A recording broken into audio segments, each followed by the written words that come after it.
bienvenue. Merci d'être venus aussi nombreux pour ce nouveau keynote. Aujourd'hui, nous allons vous présenter les nouveautés de notre plateforme.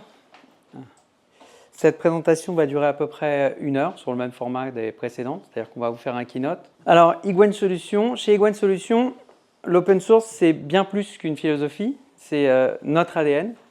On travaille sur énormément de solutions open source qu'on va vous présenter et à partir desquelles on construit nos offres et sur lesquelles on travaille depuis longtemps.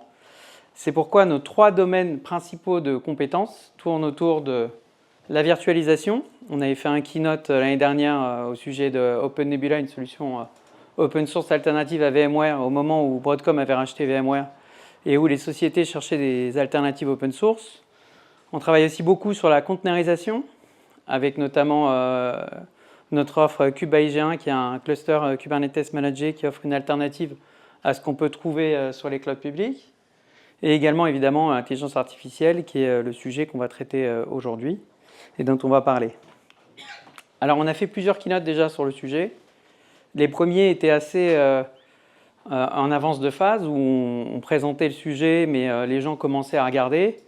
Je pense que vous êtes tous au courant, vous l'avez vécu. Aujourd'hui, c'est bien implanté. L'intelligence artificielle, c'est partout et on le voit dans les news tous les jours. Il n'y a qu'à voir ce qui s'est passé avec DeepFake il n'y a pas longtemps et le salon d'ailleurs qui est en ce moment à Paris. Aujourd'hui, c'est devenu une réalité dans les entreprises et la question qu'on se pose aujourd'hui, c'est plus si on doit aller vers l'IA, mais plus comment on va intégrer efficacement l'intelligence artificielle dans son entreprise et comment on va l'intégrer dedans. Le problème qu'on a aujourd'hui, parallèlement à cette montée technologique très forte et à ce cycle extrêmement court, on a beaucoup de sujets qui sont remontés, des complications et des inquiétudes, notamment par rapport à la donnée. Et donc, les principaux sujets qu'on nous remonte régulièrement, ça va être des sujets qui vont être liés à la violation de la vie privée, c'est-à-dire quand je vais utiliser l'IA ou quand je vais commencer à travailler mon IA, comment je fais pour pas que ma donnée soit qu'on me vole ma donnée ou qu'il y ait des problèmes dessus, comment je fais pour que je puisse respecter la législation et être dans un cadre qui correspond à l'environnement dans lequel je me trouve. En l'occurrence, en Europe, ça va être principalement le RGPD.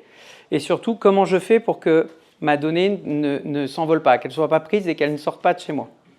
Alors, pour traiter ces sujets et pour répondre à ces problématiques-là, on a fait appel à un partenaire. Et donc, je vais passer la main à Raphaël de DPO qui va se présenter. Merci beaucoup. Bonjour à toutes et à tous. Alors, vous pensiez avoir de l'IA aujourd'hui. En fait, on va parler un peu d'RGPD. Donc, merci quand même d'être venu si tôt pour parler RGPD. Vous allez voir, il y a beaucoup de liens avec l'IA. Donc, alors, je vais essayer de parler au maximum, mais j'ai un peu perdu ma voix ce week-end. Mais voilà, n'hésitez pas à dire si je ne parle pas assez fort. Alors, moi, je m'appelle Raphaël. Dans une ancienne vie, j'étais avocat dans le domaine des nouvelles technologies et du RGPD. Et j'ai décidé de changer un peu les méthodes et de cofonder donc DPO. DPO qui est aujourd'hui le 2e DPO externalisé de France. On existe depuis 3 ans et demi. On a plus de 400 clients, donc dans tous les domaines d'activité possibles, la presse, le transport, le e-commerce, tout outil métier. Et dans les clients que vous connaissez, alors évidemment Iguen, bien sûr, mais aussi des startups comme Swan, comme Cheers, ou des grands comptes comme le groupe L'Express, la Samaritaine, le Bon Marché, RATP, etc. Et plein de startups aussi. Donc, concrètement, d'abord, qu'est-ce que ça fait DPO? Je vais vous présenter en deux secondes. Nous, on est DPO externalisé. Alors, je pense que ça parle quand même à pas mal de gens, mais concrètement, le DPO externalisé, c'est celui qui va gérer votre conformité et être nommé auprès d'une autorité de contrôle pour vous aider. Donc, concrètement, on va dire qu'il y a le bon et le mauvais DPO. Voilà. Le mauvais DPO, c'est celui qui dit non tout le temps. Voilà. Vous dites, je vais faire un projet IA, etc. Je ne suis pas chaud. Le bon DPO, c'est celui qui vous dit oui, mais. Donc, c'est-à-dire qu'il va vous trouver la solution, vous lui dites un problème, vous lui donnez le résultat que vous voulez et il va trouver la solution pour y parvenir afin d'améliorer vos résultats. Et donc, c'est vrai que notre philosophie, c'est d'être l'allié business du client, puisque évidemment, en fait, le RGPD, quand il est bien utilisé, et on va le voir sur l'IA, c'est vraiment un outil qui peut vous permettre d'avoir des performances meilleures, tant pour l'outil que même pour d'autres domaines comme, je sais pas, la prospection commerciale, etc. Alors, allons directement dans le fond du sujet. Donc, IA, RGPD. Donc, évidemment, déjà, premier scoop, on dit effectivement le RGPD, parce que beaucoup de gens pensent que c'est la RGPD. C'est important de savoir que c'est le. Pourquoi c'est le RGPD? Parce que c'est un règlement européen. Concrètement, c'est quoi?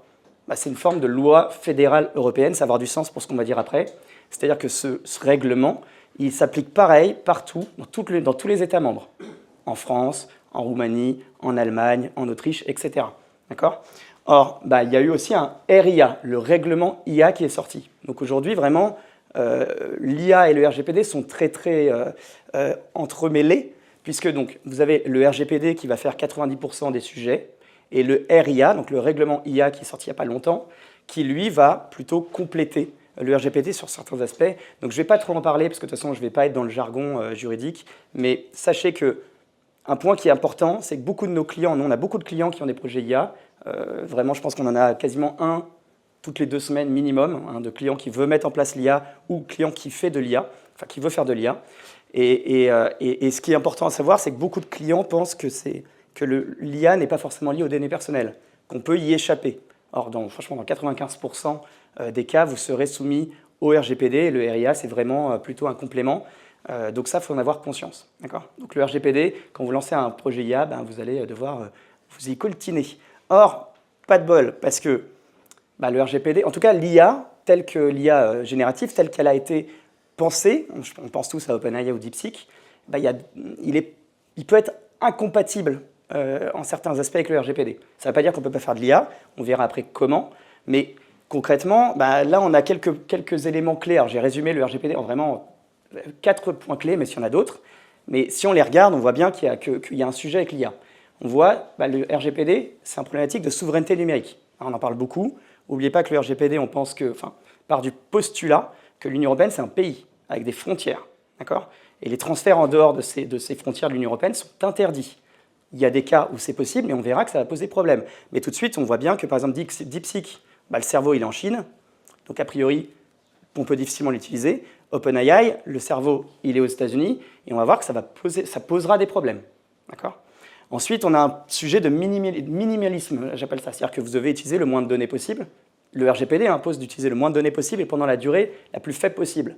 On voit bien que c'est contraire à l'aspect datavore des IA génératifs qui essayent d'avoir le plus de données possible. Les droits des personnes. Le RGPD, on a oublié que c'était aussi, il avait créé, donc ça existe dans les démocraties, le RGPD, il explose un peu partout. En vrai, juste un petit point auquel on ne réalise pas, c'est que c'est un peu le cocorico de l'Union européenne, le RGPD, on est un peu la fierté européenne. Et en fait, c'est vrai que ça se développe. Au Brésil, il y a le RGPD maintenant, au Canada, en Suisse, etc. Ils copient le RGPD. Et il a créé des droits. Tout le monde connaît le droit à l'oubli, par exemple, le fait de pouvoir demander. Or, on imagine bien que si on n'a pas développé en amont des outils qui permettent de récupérer nos données et donc de mettre en place ces droits, ça ne marche pas.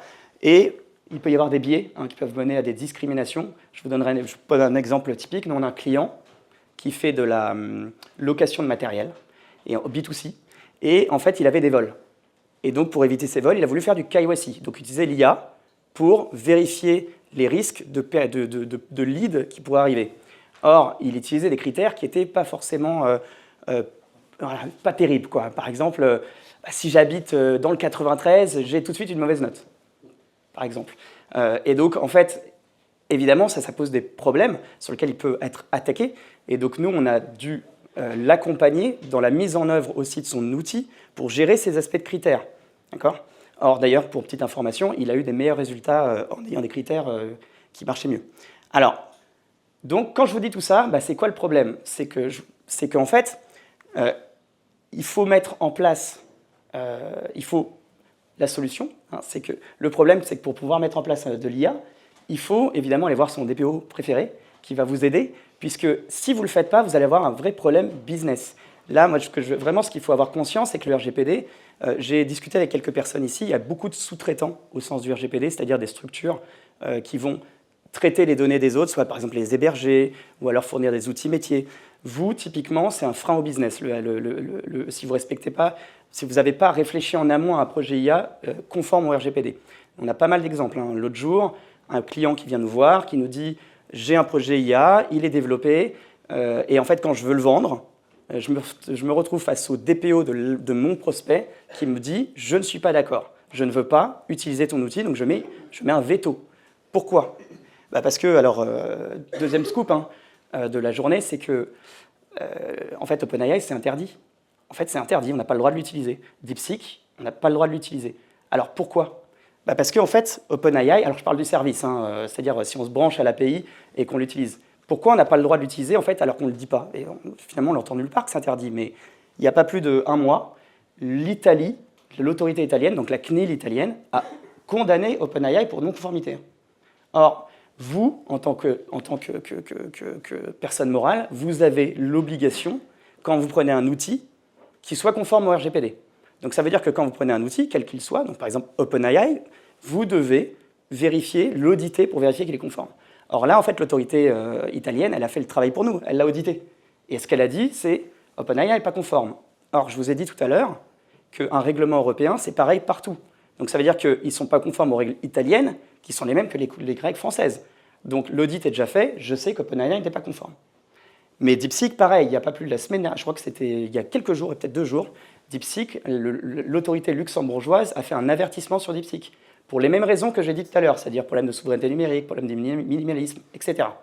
D'accord? Donc ça veut dire que normalement, vous, quand vous voulez vous brancher et utiliser OpenAI, en fait, vous n'avez pas le droit. Alors, me dire, il est où, moi, mon risque? On en revient au risque. Le risque, il est business d'abord. C'est-à-dire que si vous êtes B2B et que vous voulez vendre une prestation qui est connectée à OpenAI, ce qui va se passer, ou au DeepSeek, il y a de grandes chances que votre prospect vous dise non. Parce que lui, il a un droit de regard sur vos prestataires. Et donc, nous, encore une fois, on a des clients, ils sont venus, ils ont voulu vendre à Carrefour, à Auchan et compagnie, qui ont dit, je ne veux pas que tu utilises OpenAI ou DeepSeek. Donc, le premier frein, il est déjà business, c'est-à-dire qu'en fait, même si techniquement ça marche, vous allez avoir du mal à vendre. En B2C, c'est un peu différent, c'est un autre risque, puisque là, vous n'avez pas ce problème business, donc direct. En B2C, il va être plutôt indirect, ça va être si des personnes vous attaquent, parce que les gens ont des droits, on l'a dit. Si maintenant les concurrents, ça arrive qu'ils attaquent, ou alors ça arrive aussi que, évidemment, il y a des associations aujourd'hui qui font respecter le RGPD. Donc il y a ces risques-là. Mais en plus de ça, il faut avoir conscience d'un point important, c'est que, d'un troisième scoop, c'est que, alors ça va être vraiment, il va se passer quelque chose cette année de très important, c'est que, je vous disais tout à l'heure que les transferts en dehors de l'Union européenne sont interdits. C'est vrai, sauf exception. Et l'une des exceptions, c'est qu'il y a un accord entre 2 pays, enfin, entre l'Union européenne et un pays, pour dire que les transferts de données sont suffisamment protégés, que les données de citoyens européens seront suffisamment protégées dans ce pays. Or, donc, il y a eu un accord qui a été fait aux États-Unis, avec les États-Unis sous Biden, qui était déjà bancal. Il faut savoir qu'il y a déjà 2 accords avec les États-Unis qui avaient été censurés. Et juste pour vous donner les conséquences, la dernière fois que ça a été censuré, vous avez tous entendu parler du fait que Google Analytics était interdit en France, je pense. Et bien, c'était lié à ça. Donc, Google Analytics, ils ont quand même perdu énormément de parts de marché liées à ça. Donc, ce qui va se passer, et là, on est déjà sûr, c'est qu'il y a eu un nouvel accord qui a été fait pour essayer d'autoriser les transferts. Il était déjà bancal, mais bon, tout le monde acceptait à peu près. Mais il a été attaqué en justice. Donc, tout le monde sait déjà que normalement, il devrait être au moins censuré partiellement. Sauf que semaine dernière, M. Trump a licencié tous les fonctionnaires qui mettaient en œuvre ce traitement, enfin cet accord. Donc on est sûr aujourd'hui qu'il soit censuré en 2025. Concrètement, qu'est-ce que ça veut dire? Ça veut dire que les transferts de données aux États-Unis, vers les États-Unis, seront interdits, sauf vraiment si on met des choses très très compliquées. Sauf que typiquement pour l'IA, ça va être dur. Donc si vous utilisez du OpenAI, sachez que, encore une fois en service, sachez que de toute façon, même s'ils étaient conformes, on aurait un problème de transfert. Donc maintenant, c'est quoi les solutions? Alors, je vous ai dit qu'en gros, il y a plusieurs problèmes. Le premier problème, c'est la conformité de l'outil. Bon, on a vu que certains outils avaient été déjà considérés comme non conformes. Encore une fois, le service. Donc, par exemple, si on prend DeepSeek, ils ne sont pas conformes parce que le service là-bas n'est peut-être pas conforme, mais parce qu'il y a des transferts. Ça ne veut pas dire et ça a de l'importance pour après, ça ne veut pas dire que le modèle n'est pas conforme en tant que tel. Ça, c'est autre chose. D'accord? Là, je parle vraiment de se brancher au service, à la façon dont eux, ils vont traiter les données. Donc, sur le premier risque, qui va être, on va dire, les risques de transfert. Évidemment, la solution, c'est d'éviter les transferts. Sauf que vous avez les cerveaux aux États-Unis, les cerveaux en Chine. Donc, ce qu'il faut, c'est soit utiliser un outil comme Mistral, où il y a les cerveaux en Europe, ou alors de l'open source, que je mets chez moi et que je vais héberger chez moi. Donc ça résout le premier problème. Mais après, vous avez le problème de la conformité de votre applicatif, de votre outil, de la fonctionnalité qui va utiliser l'IA. C'est-à-dire que, OK, je l'ai mis chez moi en open source, maintenant, je vais créer une fonctionnalité que je vais développer moi. Et cette fonctionnalité-là, Et c'est là que vous allez voir effectivement aussi votre DPO préféré, parce qu'il va vous dire comment faire, c'est-à-dire on va vérifier en amont, on va faire ce qu'on appelle un privacy by design. Je l'expliquais tout à l'heure, typiquement pour vous dire, OK, pour les durées de conservation, pour respecter, on va faire comme ci. Par exemple, pour la réutilisation de données, comment les réutiliser après sans être en breach du contrat. Quel prestataire je peux faire, je peux utiliser. Je vous parlais tout à l'heure de critères qui pouvaient être discriminants ou pas discriminants. On va vous accompagner sur tout ça. Et donc, c'est comme ça qu'à la fin, on a un outil qui est conforme au RGPD. Et vraiment, je finirai là-dessus, ne le prenez pas à la légère, parce que nous, on a vraiment beaucoup de clients qui sont freinés. Soit ils ne peuvent plus vendre, tout simplement, parce qu'ils n'avaient pas fait en amont ce travail, soit ils sont extrêmement freinés dans les délais de vente, parce que la discussion avec les dépôts en face est très très longue, très fastidieuse. Et donc voilà, donc je pense que l'avenir de l'IA, c'est vraiment, en tout cas dans les prochains mois, années, c'est d'avoir plutôt de l'open source, ou peut-être s'il y a des IA génératives qui seront vraiment conformes, mais pour l'instant, les deux principales, encore une fois, on nous a montré que ce n'était pas le cas. Je vous remercie de m'avoir écouté.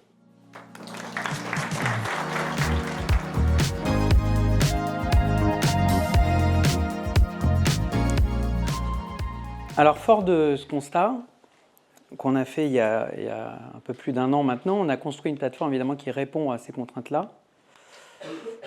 Et je vais commencer par vous résumer à quoi sert la plateforme et à quoi elle répond d'un point de vue global. On a construit une offre dans laquelle vous allez pouvoir avoir une plateforme pour intégrer l'intelligence artificielle dans votre entreprise qui répond à plusieurs contraintes. D'abord, elle gère de façon transparente les GPU. Les GPU, c'est le moteur essentiel pour faire de l'intelligence artificielle. Si vous n'avez pas de GPU, concrètement, vous ne pouvez pas en faire. Donc l'avantage, c'est que cette plateforme-là, elle gère le GPU, on va en parler après, notamment avec essentiellement du NVIDIA. Elle permet aussi et surtout de gérer des modèles. Les modèles, c'est le cerveau de votre IA. Vous allez pouvoir charger des modèles et donc contourner les problèmes qu'on a rencontrés. Par exemple, vous pouvez utiliser techniquement un DeepSeek dans la plateforme sans que vous ayez un bridge, parce que la plateforme, par définition, elle est étanche. Cette plateforme-là qu'on a construite, elle est complètement privacy par design, c'est-à-dire qu'elle vous permet de charger des modèles sans qu'il y ait aucune communication entre la plateforme et l'extérieur. Donc elle vous garantit les problèmes qu'a souligné Raphaël, c'est-à-dire qu'elle vous garantit que vous n'aurez pas de données qui va sortir de votre plateforme, vous pourrez travailler votre IA sans que vous ayez de risque RGPD sur cette partie-là. Voilà.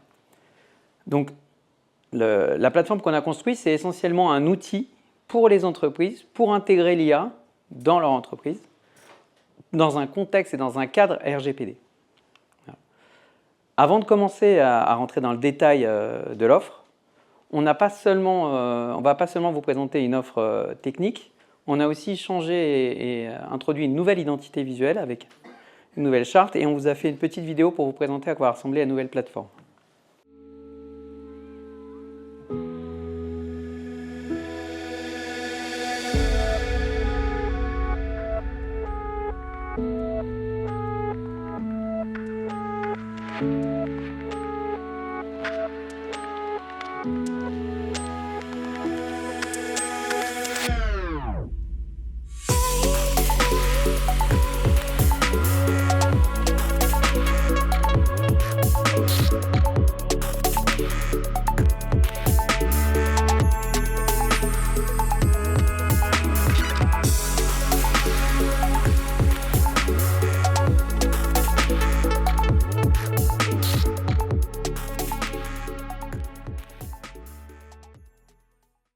Voilà, alors pour cette 4e version, on va vous présenter pas mal d'innovations et pas mal de nouveautés qu'on a mis en place.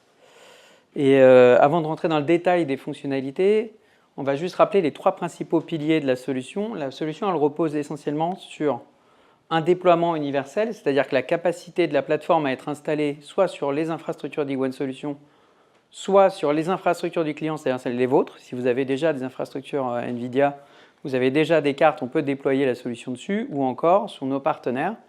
On déploie aussi sur les clouds publics, que ce soit AWS, GCP, Azure, et évidemment OVH avec qui on a un partenariat.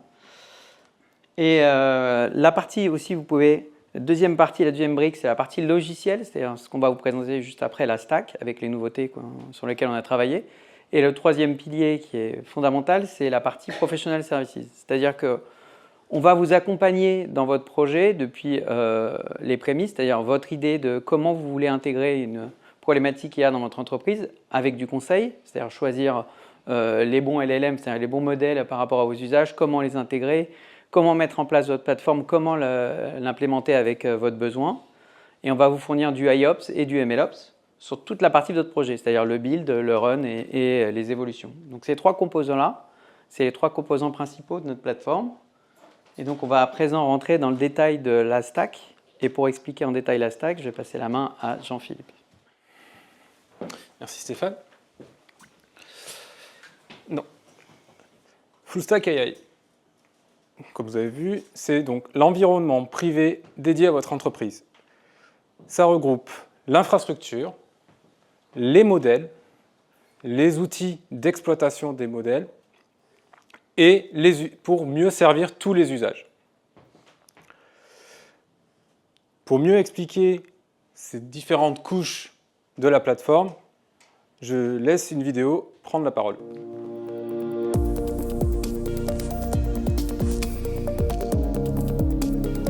CATIA plans to leverage AI for various use cases, but like many companies, her IT department immediately blocks public AI tools due to security concerns. At Iguana Solutions, we have developed full-stack AI platform, your private AI powerhouse that keeps your data completely under your control.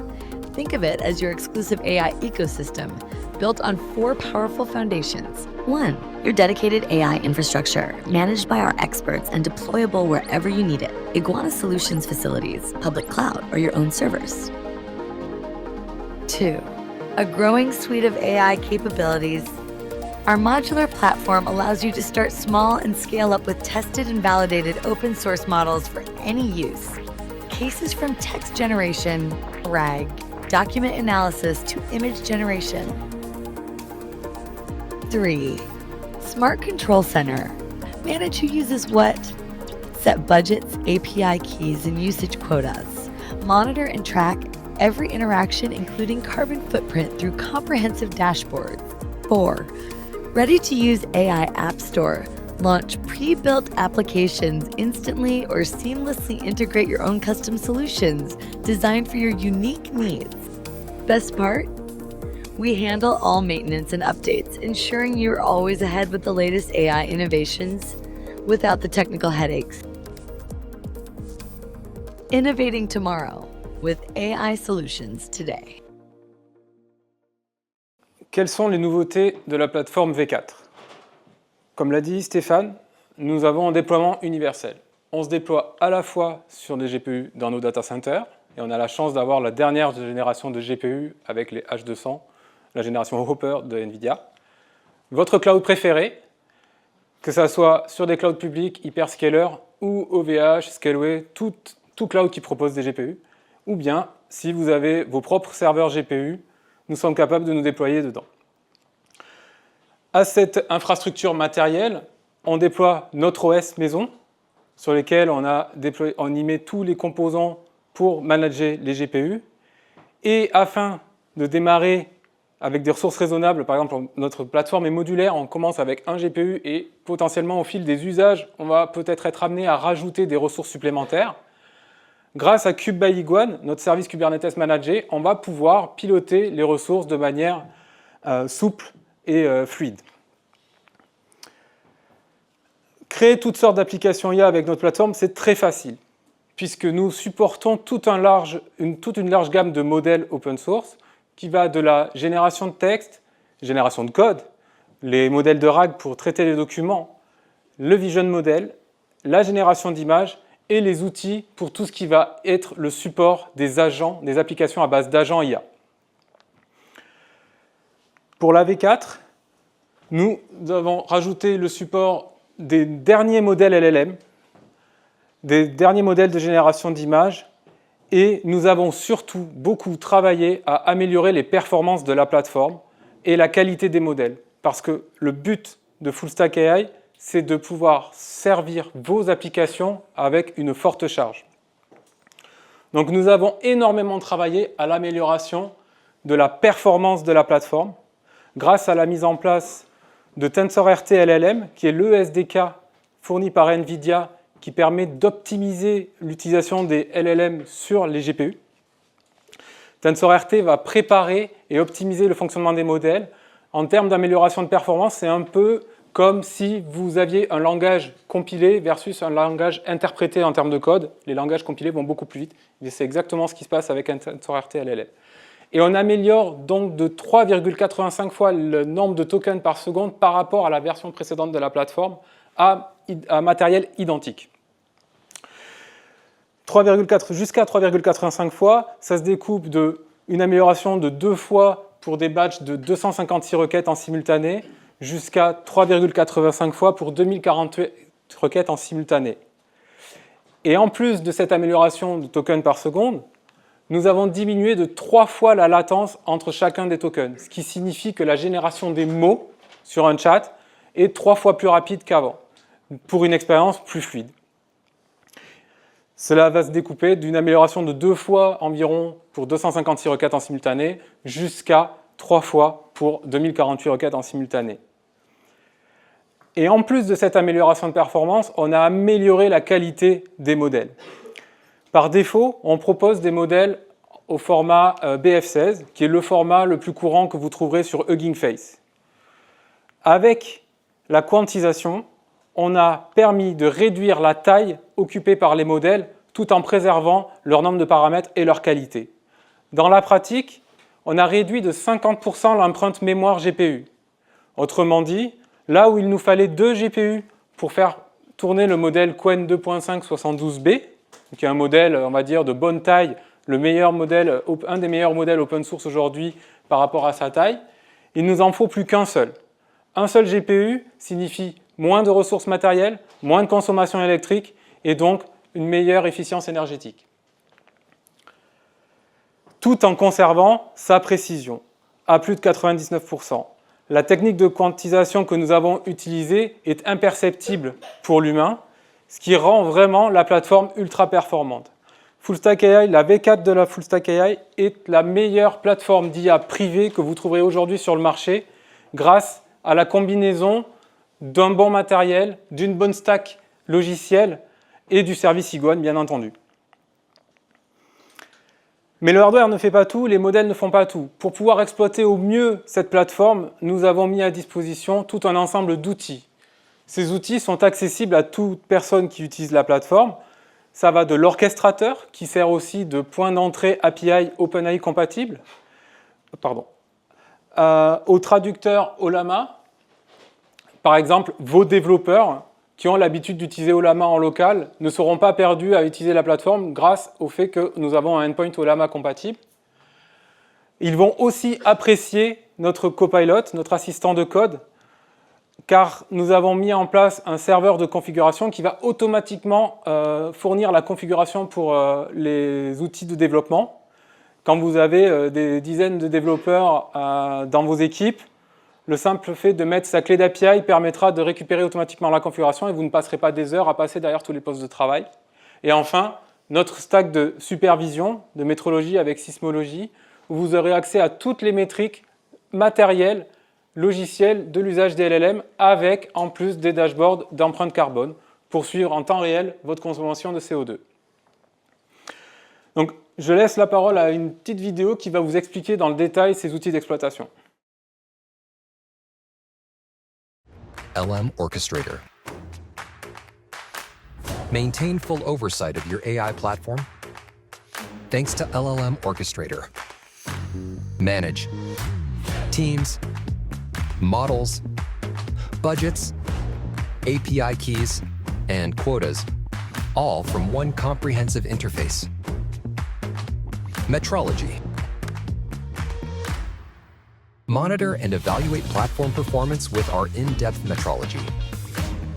From GPU metrics to LLM application usage with application traces for a complete LLM observability. Carbon footprint. Stay ahead of your environmental commitments. The platform provides real-time power consumption metrics paired with the type of power source used for production. Track your carbon footprint. Align your AI initiatives with sustainability goals. Deploying your AI workload has never been more efficient or smoother. Experience the power of our adaptable, high-performance platform, designed to cater to all your AI needs. Full-stack AI platform with AI App Store. Alors la dernière couche, c'est l'App Store. L'App Store, c'est né d'un constat et de demande de la part de nos partenaires et clients. Quand on livre la plateforme, la première question qu'on nous pose, c'est comment on peut s'en servir et quel usage on peut faire avec. Donc rapidement, on a commencé à fournir des usages open source, que ce soit un petit chat, un copilote dev ou d'autres applications. Et pour cette nouvelle version, on les a consolidés dans une seule app qu'on a mis en place et qu'on va vous présenter aujourd'hui et qui sera disponible dans la prochaine version de l'App Store. Avec la V4, on va vous livrer un chat intégré pour vous fournir une expérience plus proche de ce que vous avez connu ou de ce que vous connaissez tous les jours avec quelque chose comme ChatGPT ou d'autres types de services managés, mais à l'intérieur de la plateforme, toujours dans un contexte RGPD compatible. Le nouveau chat qu'on va vous fournir avec la nouvelle version, il va comprendre des fonctionnalités avancées. Vous allez avoir évidemment du chat traditionnel. Vous allez aussi avoir de la génération d'images, de vision. C'est-à-dire que concrètement, vous allez pouvoir monter une image et poser des questions sur l'image. Le chat va vous répondre. Vous allez également pouvoir faire ce qu'on appelle du graph rag. On va rentrer un peu plus tard dans le deep dive dedans. Concrètement, vous allez pouvoir monter des fichiers et poser des questions comme dans un chat GPT sur le fichier. Tous ces usages-là, c'est des usages spécifiques qui sont traités par la plateforme. Vous allez pouvoir aussi faire des recherches web. Concrètement, c'est comme si vous demandiez à une IA de faire une recherche Google pour vous et de vous l'expliquer en gardant les liens sur lesquels il va. L'équivalent de la Perplexity. Vous allez également aussi avoir en standard la génération d'images. C'est-à-dire que vous allez pouvoir créer vos images à l'intérieur du chat et ça repose sur le meilleur modèle qui existe aujourd'hui, qui est un Flux. Et vous allez pouvoir créer des images à l'intérieur, vous allez pouvoir faire ce qu'on appelle du in-painting, c'est-à-dire sélectionner une petite partie de l'image que vous avez générée pour la faire remplacer. Vous allez pouvoir faire de l'upscaling, c'est-à-dire qu'en gros, vous pouvez monter une image et la faire régénérer dans une taille plus importante avec l'IA. Vous allez aussi pouvoir faire d'autres usages comme par exemple l'outpainting. Si vous avez une photo qui est en format téléphone, vous pouvez la régénérer en format vertical, il va créer les parties qui n'existent pas avec l'IA. Vous avez pas mal d'outils qui seront intégrés directement dans le chat et qu'on vous fournira par défaut sur la plateforme. Voilà. Donc pour résumer cette 4e version de la plateforme, la V4, elle est livrée donc avec une compatibilité NVIDIA, avec évidemment le support de Kubernetes, le déploiement universel, c'est-à-dire la capacité de déployer la plateforme chez nous, chez vous ou dans un environnement de cloud public. Elle est évidemment ISO 27001 et RGPD compatible, c'est l'objet même de la plateforme. Elle est livrée avec un set d'outils, comme vous avez pu le voir, avec des outils de monitoring, de traçabilité qui vous permettent de suivre les requêtes que vous allez effectuer dessus pour pouvoir savoir quand vous voulez débugger de la performance, choses comme ça, des outils de quantisation, la capacité avec la plateforme, vous pouvez aussi entraîner vos modèles si vous le souhaitez. On va le livrer aussi avec un App Store dans lequel vous allez avoir accès à un chat, à du graph rag, avec génération d'images et beaucoup d'autres outils directement intégrés. Vous aurez surtout accès aux services, c'est-à-dire que tout ce que ne sera pas intégré par défaut dans la plateforme, nos équipes d'experts pourront vous assister pour le mettre en place et pour le débugger si jamais vous avez des problèmes chez vous. Et évidemment, la nouvelle interface. Cette 4e version, on la commercialise au même prix que la version précédente, à savoir à partir de 3 500 € quand on la déploie dans des environnements externes, que ce soit les clouds publics ou sur vos cartes par mois, ou à partir de 4 900 € quand on le déploie sur nos infrastructures sur des H100, ou 5 900 € si on les déploie sur des H200.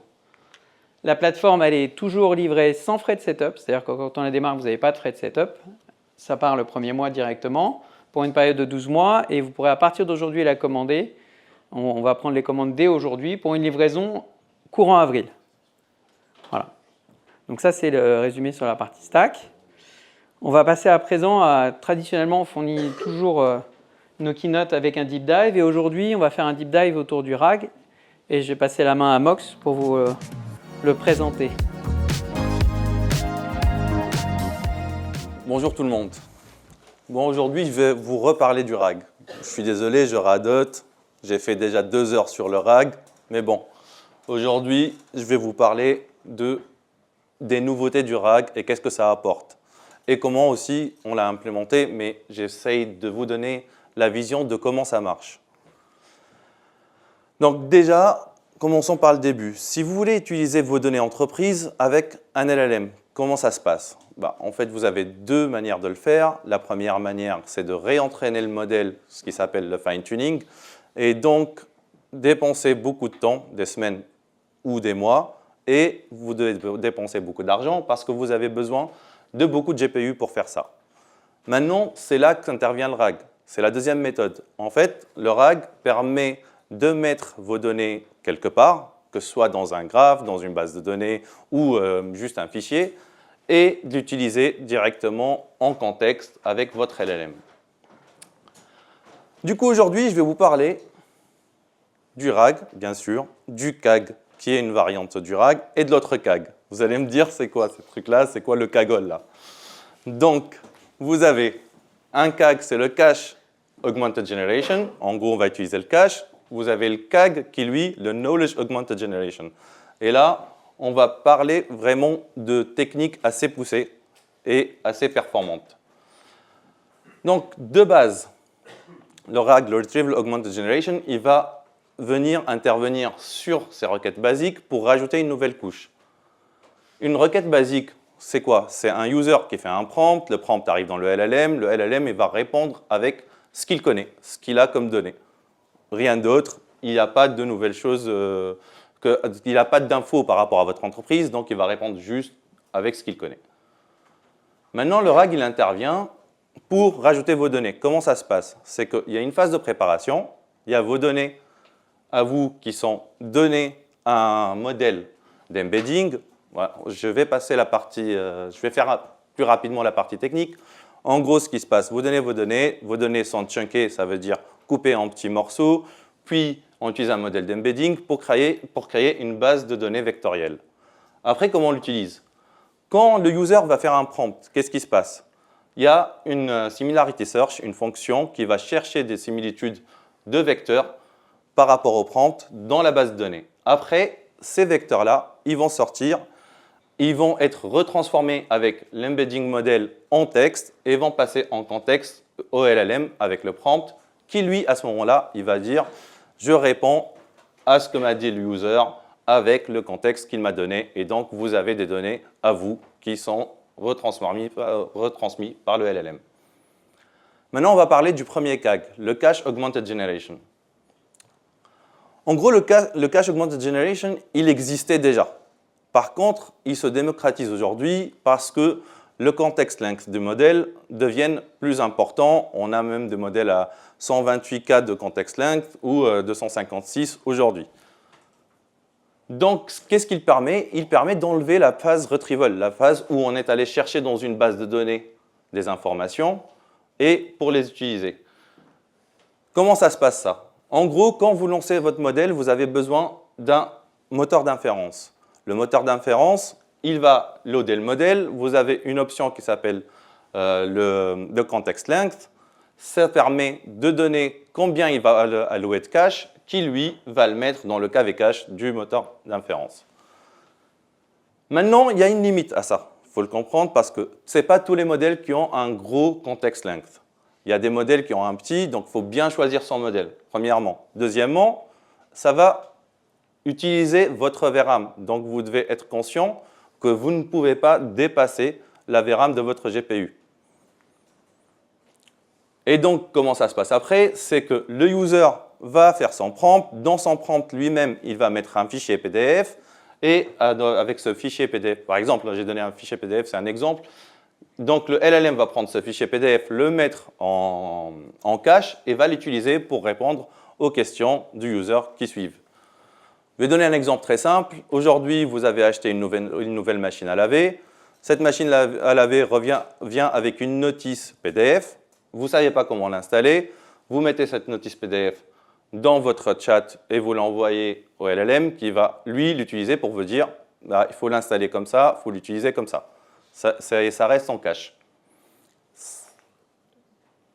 Maintenant, on va parler de la partie Knowledge Augmented Generation. Cette partie-là, on va spécialement partir sur le graph RAG parce que c'est le plus utilisé aujourd'hui. C'est l'une des techniques de Knowledge Augmented Generation. Il y en a beaucoup. Et maintenant, par contre, on utilise le graph RAG parce que c'est celui qui a fait ses preuves aujourd'hui. Donc, comment ça fonctionne? La phase de préparation de données est plus longue ici. La phase de préparation de données commence par la première étape, c'est le chunking. On prend les données de l'utilisateur, on va les couper en plusieurs paragraphes. Puis la deuxième phase vient, là c'est une phase un peu plus poussée que le RAG traditionnel parce qu'on va utiliser un LLM. Le GraphRag, quand vous le configurez, vous devez configurer un modèle, une LLM, et aussi un embedding model pour la partie texte, pour créer ces vecteurs. Qu'est-ce qu'il va faire l'LLM ici? Il va faire une recherche dans ce que vous lui avez donné, les entités, les relations et les affirmations. Il va extraire tout ça. Vous allez me dire, c'est quoi ce truc? Je vous explique avec un modèle plus simple. Par exemple, on a ici Alice qui travaille chez Google à Paris. Le modèle, il va détecter qu'Alice est une entité, la relation entre Alice et Google est une entité, Paris c'est une entité. La relation entre Alice et Google, c'est que Alice travaille chez Google et elle travaille à Paris. Donc là, il a extrait ses relations et ses entités. La même chose pour Bob qui collabore avec Alice sur un projet international à Londres. Donc il va dire, en gros, Bob c'est une entité, collabore avec, c'est une relation avec Alice qui est une entité. Sur un projet international, ce projet international, c'est une entité. Et Londres, c'est une entité parce que le projet international, il est à Londres. Maintenant, la troisième phase vient quand il a eu toutes ces entités, ces affirmations, ces relations, il va commencer à créer un graphe. C'est pour ça que ça s'appelle GraphRag. Donc, il va créer un graphe. Le graphe, on l'a simplifié un peu. En gros, Bob collabore avec Alice, qui travaille chez Google. On a une mention de Londres. On ne sait pas si il est à Londres ou si le projet se trouve à Londres. Et aussi, ça peut, dans les graphes, on peut rajouter des notes telles que Google est rattaché à Paris, vu que Alice travaille chez Google à Paris. Maintenant, tout ça, c'est fait par un LLM. C'est ça l'intelligence maintenant dans le GraphRag, il faut le comprendre. C'est la grosse différence entre le RAG traditionnel et le GraphRag. Maintenant, une quatrième phase vient pour créer les communautés. C'est quoi? C'est une hiérarchisation. C'est créer des clusters avec des hiérarchies. Pour ça, pour le faire, on va se reposer sur l'algorithme de Leiden. Il permet de faire quoi, cet algorithme? Il permet d'aller voir vos graphes, les découper en petites communautés, en gardant les relations entre les entités. Mais dans chaque entité, il doit avoir une logique. C'est pour ça qu'on utilise l'algorithme de Leiden. Il va dire, en fait, il y a une relation de travail entre Alice, Google et Bob. Donc, je vais les mettre dans une petite communauté. Alice travaille chez Google, Alice collabore avec Bob. C'est une entité où c'est basé sur la relation de travail. Après, il y a un LLM qui vient créer un résumé de cette communauté à la fin. De la même manière, il va détecter qu'il y a deux endroits géographiques. Il y a Paris et Londres. Il va dire qu'il y a une relation, une mention d'endroits géographiques. Donc, le travail, il n'est pas basé qu'à Paris, il y a un truc de Londres. Et donc, il va aussi créer cette deuxième communauté qui est une communauté géographique. Et il va faire la partie vraiment summary, la partie résumé de ça. Je vais vous expliquer pourquoi il va faire le résumé. Tout ça va servir sur la partie retrieval. La partie retrieval, c'est quand vous avez fini de préparer vos données et maintenant vous allez les utiliser. Comment ça se passe? En fait, le GraphRag, il a plusieurs méthodes on peut utiliser plusieurs méthodes pour faire notre partie retrieval. La partie global search, c'est quoi? En gros, vous posez une question qui est généraliste. Par exemple, c'est quoi la tendance de l'IA sur les dernières années? Là, il va faire une global search. Une global search se passe comment? Il va prendre juste les résumés et va vous répondre par rapport à ce qu'il y a dans les résumés. Ça, c'est une question généraliste. Je lui réponds avec une global search, donc je réponds qu'avec les résumés. Une local search, c'est quoi? On va dire, en fait, par exemple, on va dire, c'est quoi la relation entre OpenAI et Microsoft? Là, il a besoin du graphe parce qu'ils peuvent ne pas être dans la même communauté et il va aller chercher des relations. Du coup, il va remonter jusqu'à trouver qu'en fait, il y a une relation d'actionnariat. C'est que Microsoft a acheté des parts dans OpenAI. Ça, c'est la partie plus précise. Maintenant, il y a des nouvelles techniques qui viennent de sortir. Je ne vais pas toutes les mettre et je ne vais pas les expliquer toutes. Il y a le drift search. Lui, c'est une petite combinaison entre le global et le local search pour prendre les résumés et quand il faut rentrer dans les entités. Et il y a le question generation, je ne l'ai pas mis parce que c'est plus pour les data scientists, c'est pour générer des questions, pour tester les datasets. Maintenant, on va faire une petite comparaison. La petite comparaison, par exemple, sur la partie retrieval qui importe tout le monde parce que la plupart du temps, on ne met pas à jour tout le temps les données, mais on a préparé nos données, on va faire du retrieval, on veut savoir comment ça se passe. Le RAG, c'est vraiment du real-time dans une base de données vectorielle. Il va chercher les similitudes, faire la similarité search, les sortir et les utiliser dans un contexte. Le Cache Augmented Generation, tout est en cache vu qu'on a envoyé le fichier qui s'est mis dans le KV cache et on va continuer à utiliser ce fichier qui est en cache. Bien sûr, comme on a dit, c'est limité. C'est pour ça qu'on ne peut pas l'utiliser tout le temps et en plus, on ne peut pas le sauvegarder. Ce n'est pas une base de données. Ce n'est pas quelque chose qui est statique, on ne peut pas garder ça. Le graph RAG lui-même, il est basé sur un graphe. C'est pour ça qu'on parlait, c'est pour ça qu'on fait des graphes, c'est pour aller chercher des relations entre les entités. Sur la partie latency, le RAG normal, c'est normal, il y a de la latence vu qu'on va chercher dans une base de données. Surtout si on fait bien le RAG, on va avoir la partie similarity search et après, on va avoir la partie re-ranking si on fait bien un RAG. Et donc, ça prend du temps, on a une grosse latence. Le Cache Augmented Generation, c'est rapide, vu que c'est en cache, la réponse est instantanée. Le graph RAG, lui, il est entre les deux, parce que, en fait, parcourir des graphes est plus simple que d'aller faire des similarités search, puis du re-ranking, tout ça. La complexité, bien sûr, le RAG traditionnel et le graph RAG sont plus compliqués à mettre en place. Le RAG, le Cache Augmented Generation, c'est plus simple vu que vous mettez votre fichier, par exemple, dans un chat et c'est bon, vous n'avez rien à faire d'autre. Maintenant, les cas d'utilisation. Le RAG traditionnel reste utilisable dans des cas, par exemple, dans le trading, M. Cyril.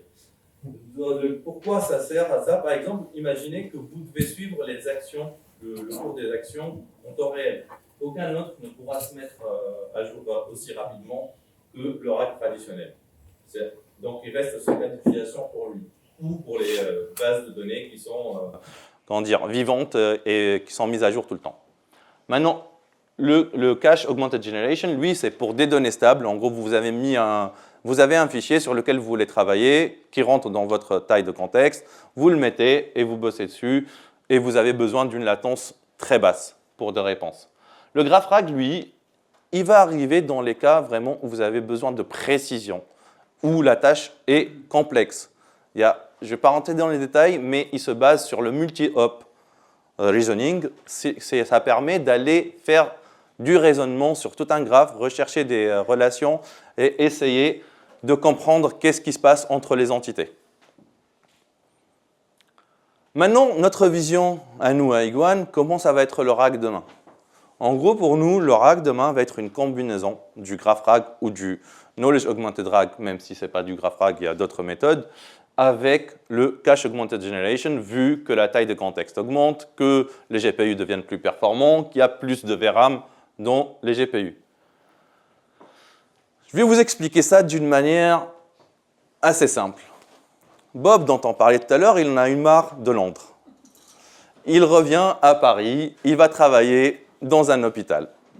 Du coup, Bob, on lui donne un dossier de patient qui a plusieurs symptômes et on lui dit, en fait, trouve-nous, c'est quoi cette maladie? On ne comprend pas, il y a ces symptômes, il y a plusieurs maladies qui comptent.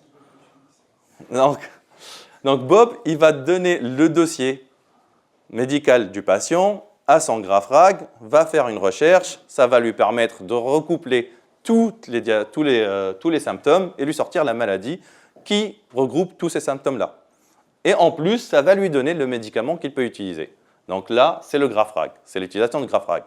Sur la deuxième phase, en fait, il a donné le médicament à son patient aura une notice avec le médicament, le patient va juste utiliser cette notice, la monter dans le cache et va dire quand et comment je peux prendre mes médicaments. Et là, il aura la réponse directement de son LLM en quelques secondes en disant « tu prends ton cachet matin, midi, soir, tous les jours pendant 2 semaines ». Donc, c'est une donnée statique qui va rester.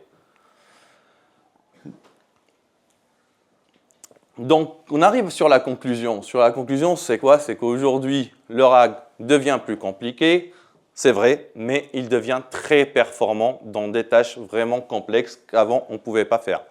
Je vais vous donner juste l'exemple tout à l'heure, d'en parler de Bob là. En fait, Bob, s'il aurait utilisé un RAG normal, qu'est-ce qu'il aurait eu? Il aurait demandé c'est quoi la maladie par rapport à ces symptômes-là. Le RAG traditionnel lui aurait dit en fait toutes les maladies existantes qui ont ces symptômes et pas la seule maladie qui regroupe tous ces symptômes parce qu'il n'a pas de graphe, il n'a pas de relation et c'est ça le multi-hop reasoning. C'est monter, chercher petit à petit chaque étape. Donc nous, ce qu'on a fait, c'est qu'on a intégré le graph RAG aujourd'hui, et le CAG on l'a déjà et le RAG normal on l'a déjà, dans la full stack AI 4.0.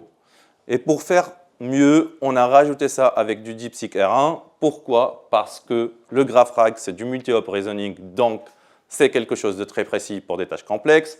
Et le DeepSeek R1, c'est aujourd'hui, on va dire, c'est l'un des modèles leaders avec GPT-o3 sur la partie reasoning. Donc, en combinant les deux, vous allez avoir tout ce qu'il vous faut pour faire vos recherches scientifiques, par exemple. Merci tout le monde. Est-ce que vous avez des questions?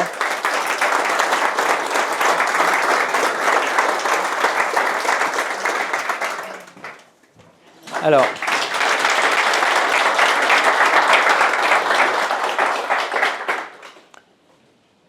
on avait une petite chose à partager encore. Cette année, c'est une année un peu particulière. C'est les 25 ans d'Iguane Solutions. Et merci.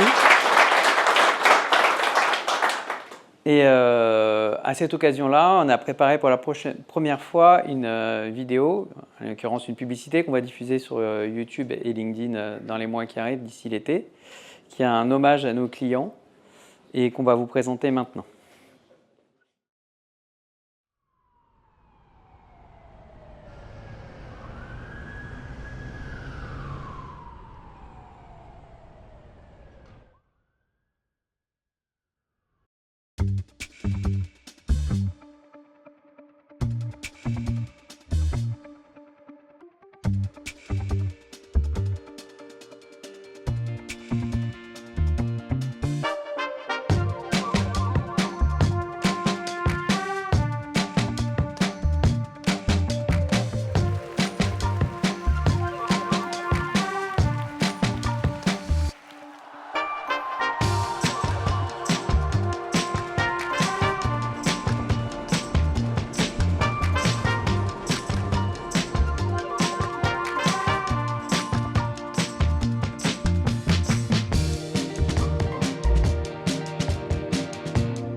Alors, on va passer au workshop maintenant. Workshop, ça se passe juste à côté.